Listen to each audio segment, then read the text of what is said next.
ছি বৌমা, তুমি এমন কথাটা বলতে পারলা? আরে সন্তান হচ্ছে গিয়ে আল্লাহর নিয়ামত। একটা সন্তান যখন সংসারে আসে না, সংসারটা কত সুন্দর হয়ে ওঠে, ছোট বড় বাচ্চা হলে তখন বুঝতে পারবা।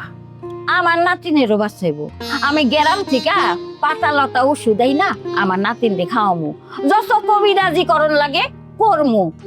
তখন এত বাচ্চা হইব যে ঘরে রাখনের জায়গা পাইবা না। আপনার মুখে ফুল চন্দন ফুটুক। ঠিক আছে, এখন বাদ দেন, আমার দাদির কাপড়গুলো কে ধুবে? কাজের মেয়ে না আসা পর্যন্ত আমিই ধুবো। দেন আপনার কাপড়গুলা। কেন মা, তুমি কেন ধুতে যাবে? তোমার ছেলের কি মারা গেছে নাকি? নামা গেছে তো, আমি তো এড়েছি। সুজন, জীবনে প্রথম তোমার একটা কাজ আমার খুব পছন্দ হলো। যাও, বাথরুমের বালতিতে আরো কয়েকটা কাপড় আছে, ওগুলো সহ ধুয়ে ফেলো।